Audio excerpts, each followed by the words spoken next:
It's been enough time that I feel like this information is out already, but I'll give you the warning now.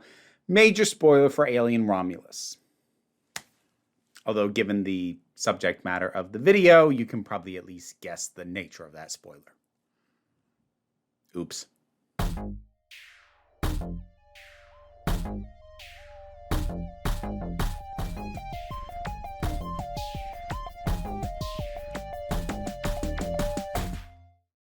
I gave you the spoiler warning, so we're just gonna get right into this.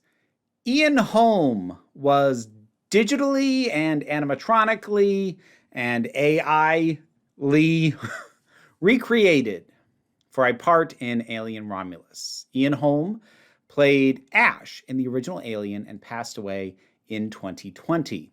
And Alien Romulus has a character named Rook, who is an android the same model as Ash. And they use a combination of things to recreate him, those being three main things. The first being an actual animatronic that was present on set because the character has been badly damaged, so they had him sort of propped up on a table in a way that you could have done practically, but they opted for an animatronic so that they would have proper control over all the various bits of him that were hanging out, and they wouldn't have to accommodate a human being in that thing and in that position. So there was that. There was a reference performance from an actor, and that was for both facial and vocal, and then that was digitally put over the animatronic. And the voice was also somewhat made to sound more like Ian Holm as well. I believe I saw that AI was used for those, but this is not really a conversation specifically about AI. This is about the general notion of resurrecting dead actors. Because, I'm not going to lie, watching that movie, every scene that Rook was in, and Rook is in a lot, like a shocking number of scenes, way more than he should be for what they're doing. Every time he showed up, it felt ghoulish. And not just because I don't think the effect was particularly convincing. While otherwise, Alien Romulus is a very good-looking movie, it is, it's an $80 to $100 million movie. It's not spending the kind of money that could make this effect be seamless. And I think they really should have covered for it better. I think the main thing they could have done is he's an android. He's already beaten up. Like, tear half the face off.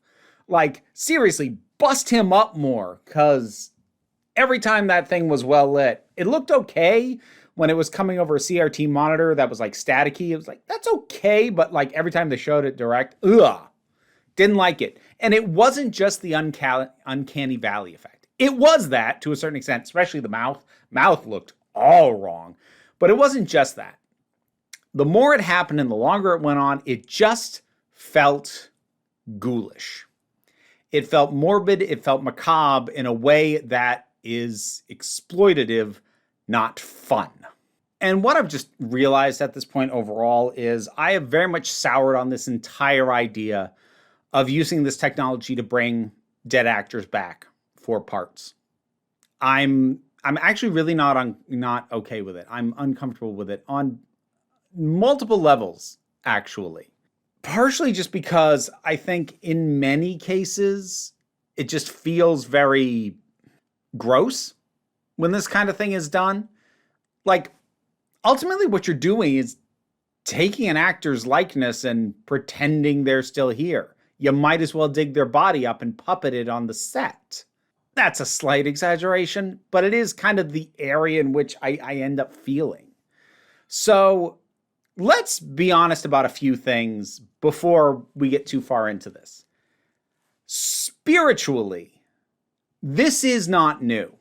The technology being employed and the degree to which it's being used is increasing and is relatively new, but the general idea of pretending an actor was alive to film the entirety of something that they just weren't is not new. It's actually quite old. The general notion of it and the exploitative nature of it has always been with us.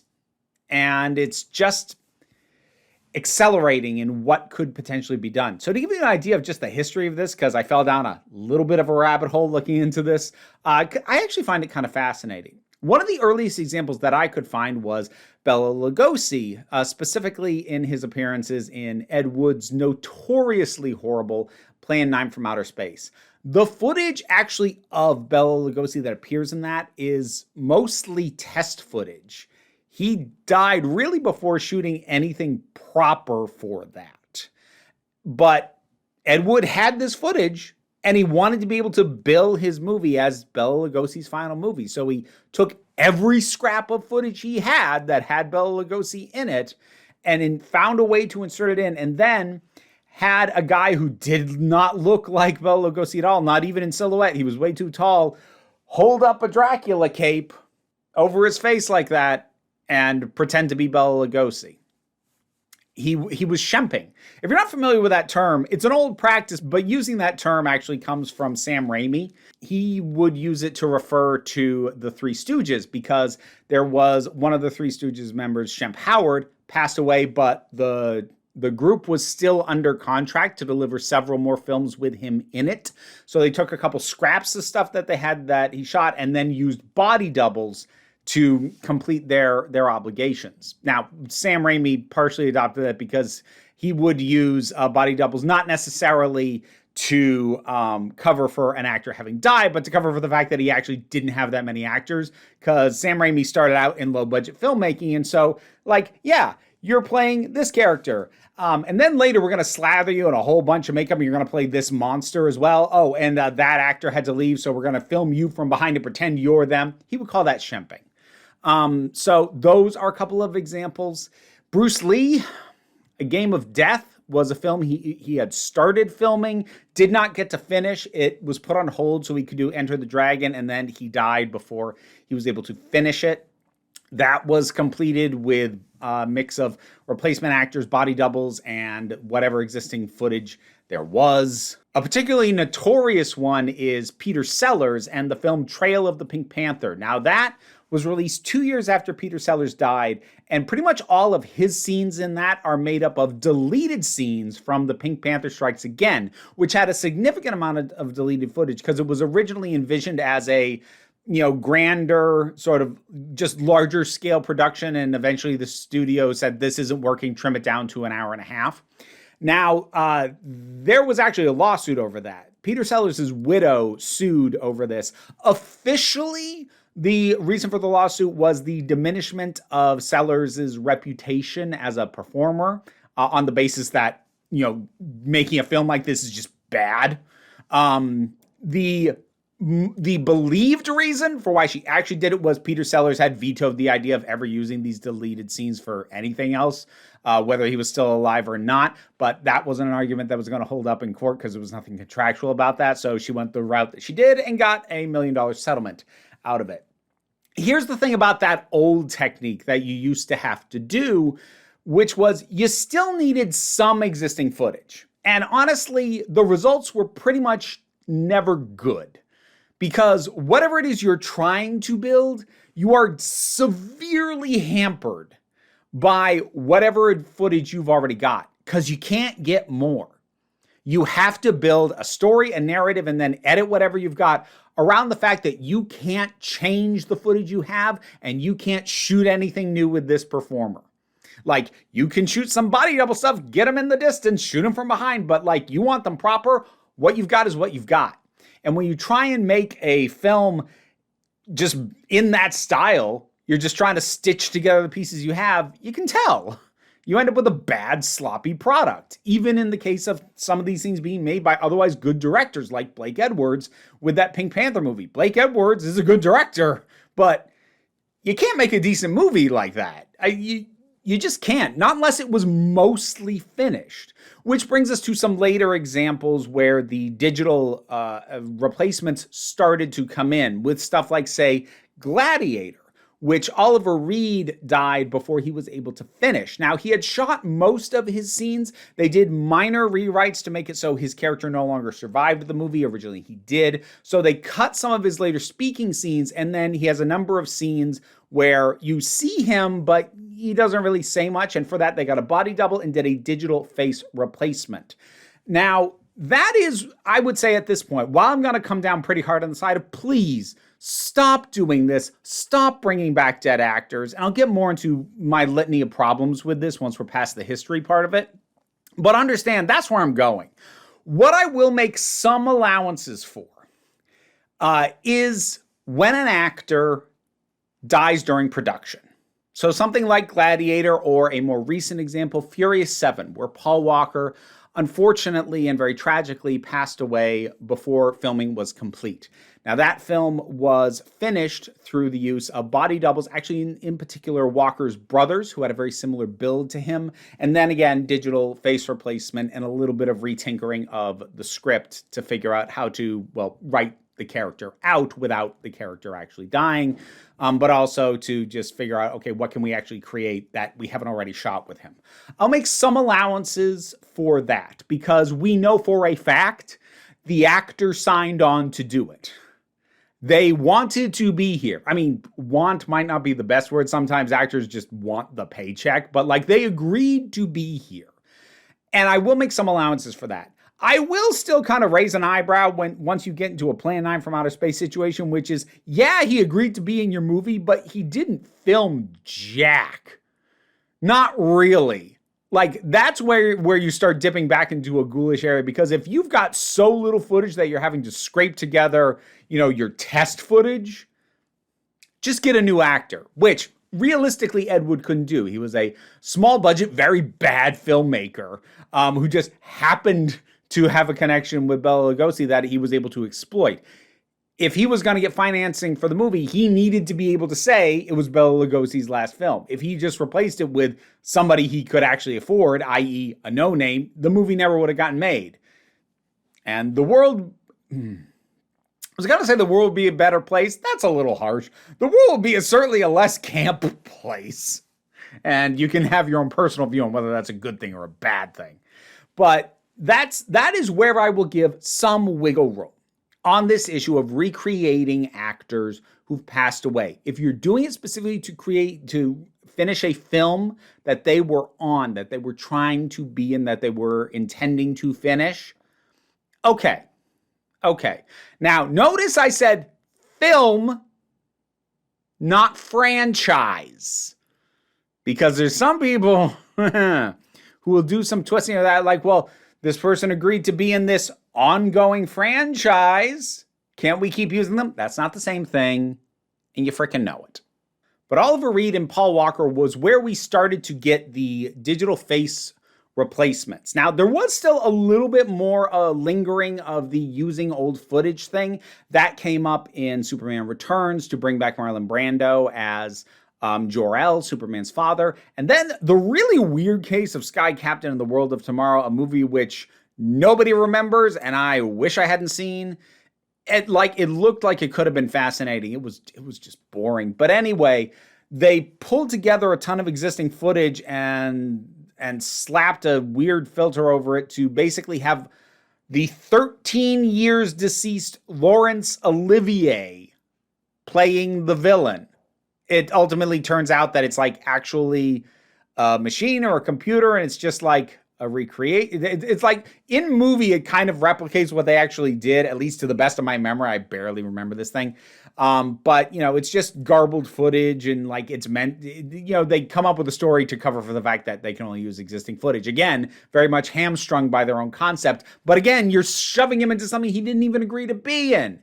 Now, let's address permission and legality, because I don't want anyone to get the impression that this is something that studios can just do and they don't have to get anybody's permission. No, they do actually, because there's what's called personality rights. Which are separate from character and fictional IP and copyright. Personality rights are a separate thing. And actually, super brief history on that. That got codified in law in 1985 with the Celebrity Rights Act in California. And part of the reason that passed was that in 1979, there was actually a case based on the existing law at the time that said Bela Lugosi's heirs did not get to retain his personality rights. Those did not pass on the way that, say, the copyright would to the descendants or the heirs of an author who retained the rights to their work or what have you. At the time in 79, it said, no, personality rights are discharged upon death. And pretty much nobody was comfortable with that, but it was how the laws were built up to that point. That was the conclusion that the California Supreme Court came to. So 6 years later, after, pressure from actors and finagling and all the rest of that, California passes a law that says, no, actually, personality rights pass to heirs the same as copyright does. And at this point, they're actually pretty much in parity with copyright. So they expire, I believe, at this point, 70 years after death, which is about the same as for how long it takes for something to kick into public domain. It's slightly different, but it's like they seem to be trying to mirror similar periods of time. So at this point, this is where I have to acknowledge that Ian Holm, as well as a few other examples I am still going to pull up, the holders of the personality rights, which are generally the descendants and family, surviving family of the person in question, those rights holders do have to sign off on these things. So this isn't an issue of it's just happening willy-nilly and they're just doing it because they can. Whenever people try and do that, they get sued, and they get sued quick.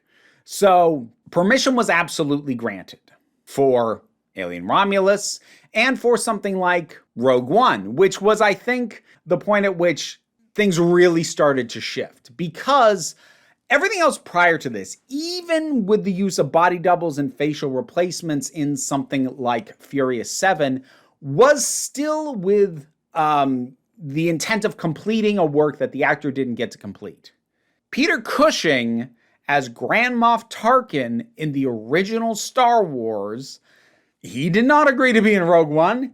He was dead. He was dead for a long time before that. Now, the people who hold the personality rights did sign off on this, and apparently were even consulted on helping fine-tune the performance because, Disney and Lucasfilm really wanted to get this right, because they realized if this is bad and looks awful and people hate it, we're going to get in a lot of trouble. Now, some people still called it out at the time. I have to be honest, I kind of gave it a pass, partially on novelty. And I still like Rogue One, but those aspects I'm now less comfortable with at this point. But I will admit that it was a case where they've got him in shadow a lot of the time. He's being shot from the back. They're being careful with how much they're showing it, as opposed to what happened with Ian Holm in Alien Romulus, which they should have been more careful, and they weren't. Oh, and I'm not going to bring up Carrie Fisher in Rogue One, because I feel like de-aging, even on a body double, is a different conversation than resurrecting a dead actor, because Carrie Fisher was still with us when that film was made. So let's be careful about not heading down the wrong path and start talking about de-aging, because that's a somewhat different conversation. Maybe it's one I'll have at a later point, but right now I just want to deal with this. So the thing with Peter Cushing in Rogue One, it's not just a matter of he never agreed to be in this movie. It's also a matter of we're now using technology to create a wholly new performance. The filmmakers and studios are no longer restricted by what footage already exists. They can create entirely new product using the likeness of someone who is no longer alive. And that is a significant jump in all of this. So the thing that's interesting about bringing back Grand Moff Tarkin is this wasn't technically the first time they'd done it. Grand Moff Tarkin appears in a cameo in Revenge of the Sith. He's actually played by Wayne Pygram, who played Scorpius on Farscape. If you, tiny tangent, if you've never seen Farscape, it's amazing. It's great. You should go watch it. But if I were to describe Scorpius in one sentence, it would basically be if Grand Moff Tarkin was a leather daddy. He's so good. I love that show so much. Anyways, through prosthetics, but also shooting the character at a distance, they created a cameo for the character using a new actor. Now, that wasn't really feasible when they got to Rogue One because they wanted him to speak. They wanted, him to interact as you would with any other actor and not try and keep him off in the distance and hide the fact. Because what used to have to happen, if you wanted to keep using a character and you've lost your actor, whether it's because they died or they just didn't want to come back, you used to have to just recast. But we're now in an age where you don't necessarily have to do that anymore. And seeing studios take more and more advantage of that is getting concerning for me. And I think the reason Alien Romulus really jumps out at me is just how prominent, again, the character was. If it was kept smaller, if it felt like the equivalent of a cameo, I probably wouldn't have started thinking about this as much as I have. Because another example that I largely gave a pass to was using reference footage and body doubles to recreate Harold Ramis in Ghostbusters Afterlife. Not only did I give that a pass, I cried at that. And I think part of the reason I was more comfortable with it is because the character is also dead. Like, this is explicitly both in-universe and metatextually a signing off for a beloved character and a beloved performer. And it felt like the appearance was very much in the spirit of honoring him. And they also don't give him a bunch of lines. You know, he's dead. He appears briefly as a ghost. And again, that feels like it's a cameo. It feels like you're using this to get a little nod, to get just a little bit of something. And Rogue One kind of pushed the boundaries on that with how much Tarkin appears, but he doesn't appear that much. He's nowhere near as prominent as Rook is in Alien Romulus. But now that we're here, now that we're at Alien Romulus, I have a lot of concerns. So again, we're going to set aside the issue of permission. I could get hung up on the fact that the heirs giving permission for something is not necessarily equivocal to being able to say that the performer would have given permission. Because yes, while some rights holders and heirs and estates of these people are very, very careful and very precise about being as respectful as possible to what they understand to be the wishes, the desires, and the wants of the persons whose personality rights they are in charge of, there are others who will just sign off on whatever and they just want the paycheck. So while it is good that permission is required and it is good that it is gotten, let's also not pretend like that automatically means, oh, they would have been fine with it. Maybe they would, maybe they wouldn't, but that's an argument with no end because they're dead. They can't actually advocate for themselves anymore. The people who are advocating on their behalf may well be honoring their memory, but they also have a financial incentive to do whatever the heck they feel like. And that's not me accusing the heirs of Ian Holm, which in his case includes his widow. I'm not accusing any specific person of anything. That was a broad comment. That's me talking about the reality of the overall situation. Don't you take me out of context. I will reinsert that context forcefully. With consent and with lube, but forcefully. I gotta stop doing that. Anyways. So let's set that issue aside. There's still a lot that concerns me about this, just artistically and also business-wise. Business-wise, this is part of what the actors were striking over. Replacing actors with AI. Now, again, strictly speaking, Rook is not that. There was an animatronic. There was a performer, guy by the name of Daniel Betts, who was used for facial performance reference, as well as giving the vocal performance that they would then manipulate to make sound more like Ian Holm than he already did. So Rook is not strictly an AI creation. Again, I'm trying not to go down an AI rabbit hole on this. But this is a kind of thing and in the area of the sort of thing that the actors' unions were striking about. Replacing actors with something else. Now, interestingly, Fede Alvarez, who was the director and I think also one of the writers on Alien Romulus, he actually addressed this in an interview where he also talked about personally seeking out permission from Ian Holm's widow. And again, as far as the seeking permission, I think that was handled about as well as it's going to be. So we're moving on from that. But he does actually have a quote that I found interesting. I remember someone saying, "This is it. They're going to replace us as actors." And I said, dude, if I hire you, it costs me the money of one person. To make it this way, you have to hire literally 45 people. And you still have to hire an actor who does the performance. I'm going to try and be nice about this as best I can.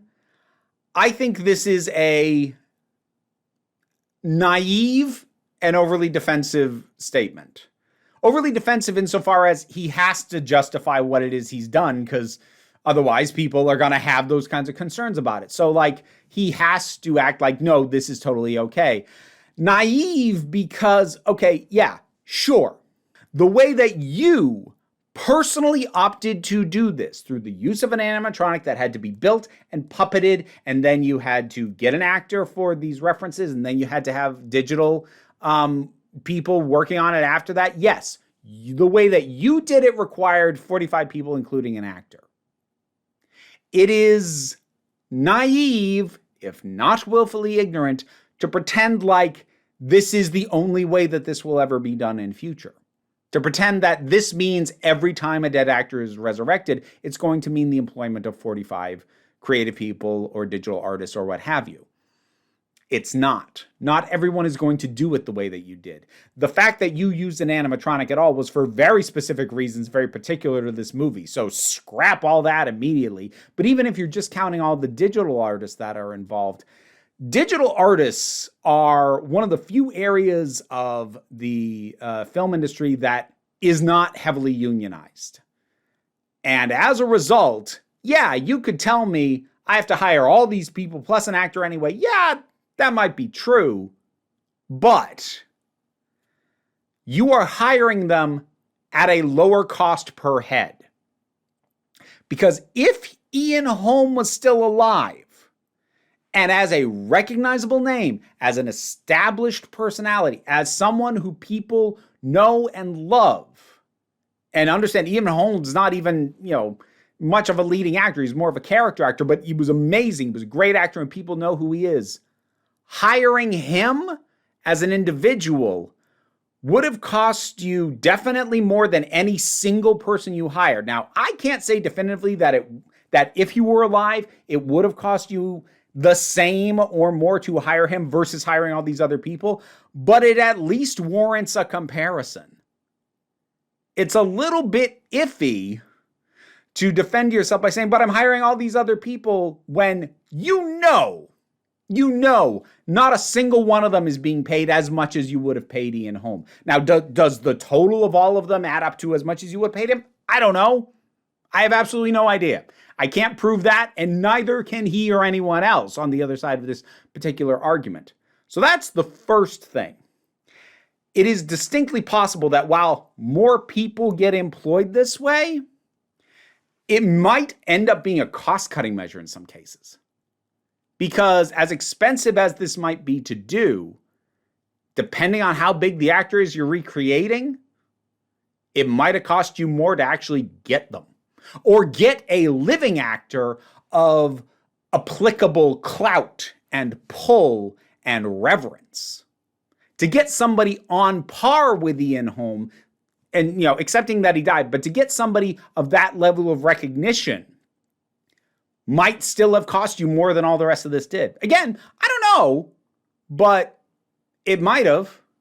And that's not even a matter of speculation. Like, there are going to be some cases where some studios in some instances of doing this are going to actually be saving money. And keep in mind that we are currently living in a time where Disney was so desperate to get one of their main actors back into the MCU that they are paying over $80 million for him. We actually still don't know how much Robert Downey Jr. is being paid to play Doom, but we know he's being paid more than the directors who are coming back, and the directors are being paid $80 million. $80 million was the cost of the entire production budget of Alien Romulus. So if a production wanted a big name actor that they can't afford, as this whole process gets more and more streamlined, it's going to be far more cost effective for them to resurrect a dead one, even with all the people that it takes to make that happen. So that's the first thing. The second thing is, I mentioned naive. It is real naive for him to act like this is the way it's always going to be done, because this technology is going to continue to be streamlined.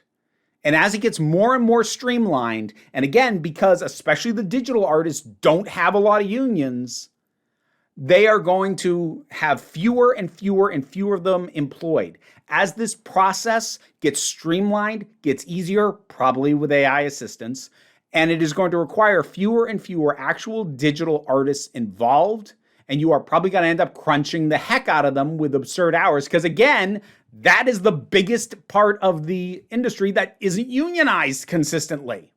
Unions are a good thing. If you weren't aware, we are pro-union around here. So I think what Fede Alvarez, assuming I am just taking him at his word with that statement, he is failing to recognize how what he is doing is a stepping stone towards that thing that somebody expressed to him. They're going to replace us. Now, is he right in saying you can't really replace actors with what he did in this film? Yeah, that's probably accurate most of the time.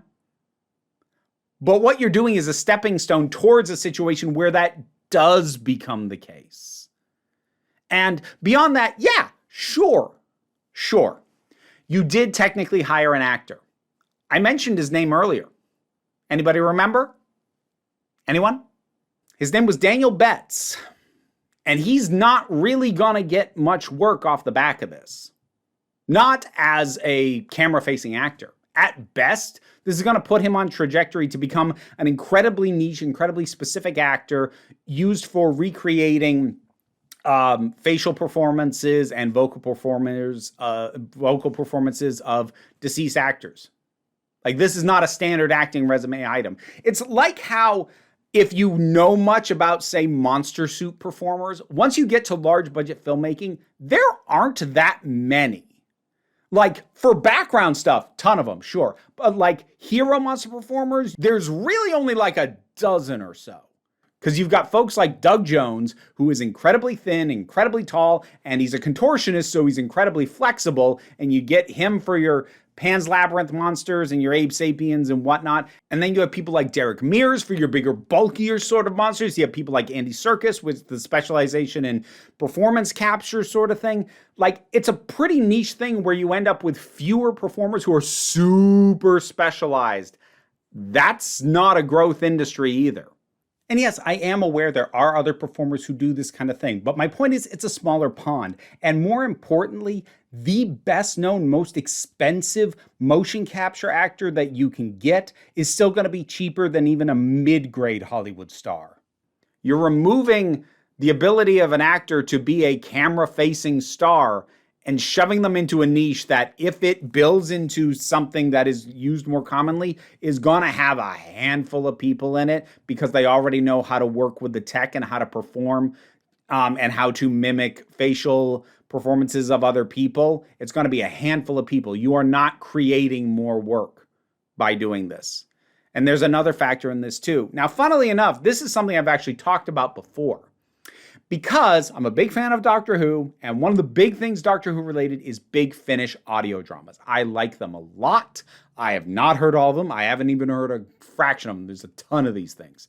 But I have said on the record before that I'm not super comfortable with the fact that in the last few years, they have started having sound-alikes come in to perform deceased characters. That includes actors who played the Doctor, like Patrick Troughton and John Pertwee, as well as various companions or supporting characters like the Brigadier.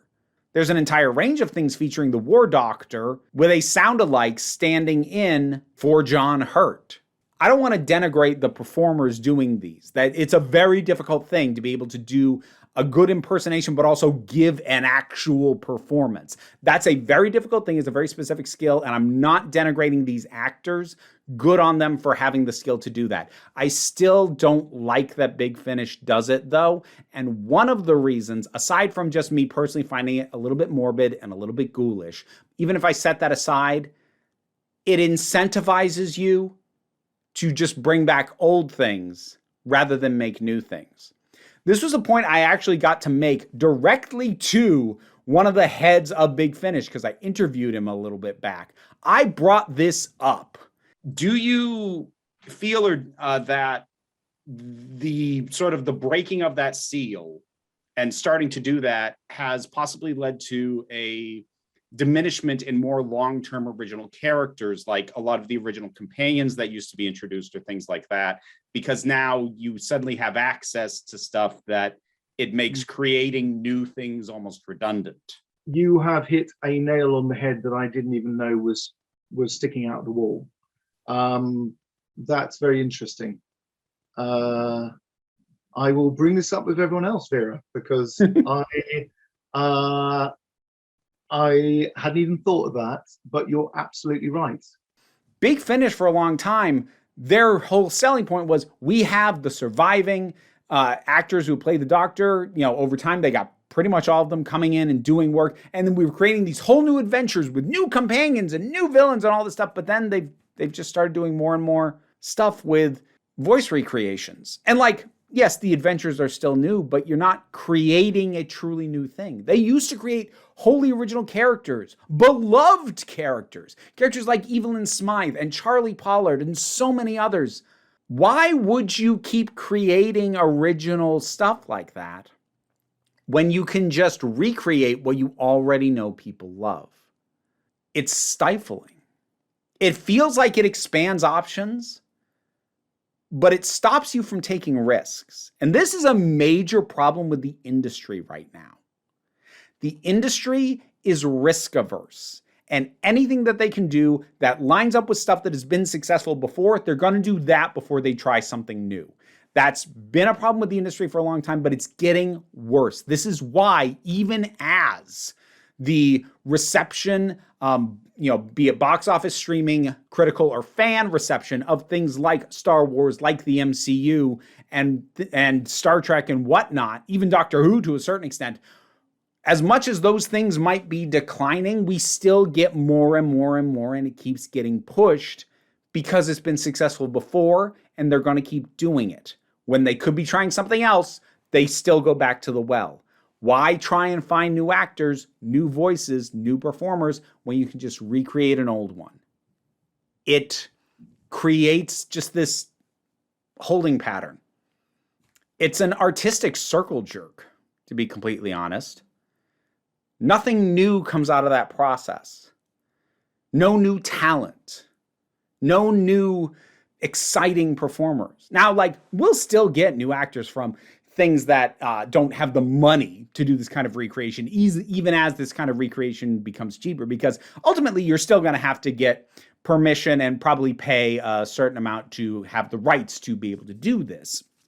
So there's still going to be a money barrier, so you can still look to lower budget stuff for this. But with the major studios funneling more and more and more and more money into only their big franchises, only their major stuff, only sequels, franchises, recreations, remakes, it's all just collapsing in on itself. And the idea of seeing this technology more and more, to me, just seems like one more aspect of filmmaking that is going to become restrictive and insular and not grow because they think they'll make more money this way. And that ultimately, even beyond just my own gut reaction, that's kind of morbid to this thing, is really my ultimate problem. I think it's artistically stagnating.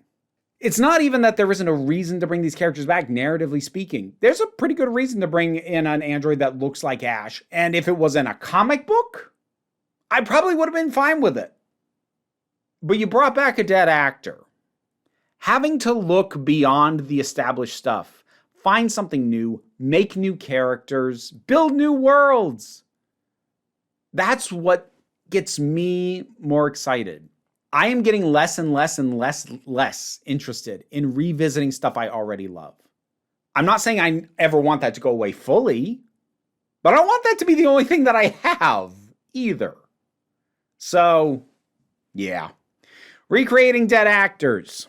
I don't like it, but it's something I expect that we'll continue to see unless there is a pushback. Like right now, we're still in the phase where the kind of conversations that I'm having with you right now are still happening. It hasn't become an accepted part of the process yet. If the argument stops happening and they just get to streamline the process more and more and more, we're going to see it more. And I, for one, don't want it. So those are my thoughts on Alien Romulus's case in particular, but also just this whole thing in general. What do you think about this? Are you more optimistic about this? Do you think I've mischaracterized any of this? I'm sure that, like with my video on AI, I'll probably get some defenders just of the notion of the technology, because I end up with a handful of AI bros when I tackle these topics. Don't know how they end up here, but whatever. Even if you disagree with me, you can, for the record. It's fine. Just don't be rude. If your comment gets deleted, it's probably because you were being a jerk, not because you disagreed with me. So if you can disagree with me without being a jerk, put it down in the comments and let's talk about it. If you agree with me, still don't be a jerk. Put that down in the comments and let's talk about that too. Patreon pays the bills and enables me to do this as my living. Even if you can't help me out that way, like, share, and subscribe all help me out. There's links to other things I do down in the description, but don't worry too much about it. What I really want you to remember is that you are beautiful, you are valid, and you are loved. You are the council. I'm just running the meeting. And until next time, this council is adjourned. And now to thank my highest supporting patrons: Robin Moore, Zubin Lutfula, Goddess Elida, Welsh Wrestling Geeks, Oliver B., Melissa Pedersen, Tarak, The Thing That Goes Doink in the Anime, Gene Foray, Movie Turtle, Ulrich Bogdan, Loki Eris, Melinda Walters, Auntie Kate 808, Becky Sparks, Tracy Scrabbit, Angry Kasparov, Dave Hall, White Bearish, Rosalind Bennett, Pal Barabajagal, Mira G, and Sir Didymus is my favorite. Oh look, you actually get a face this time and not just butts.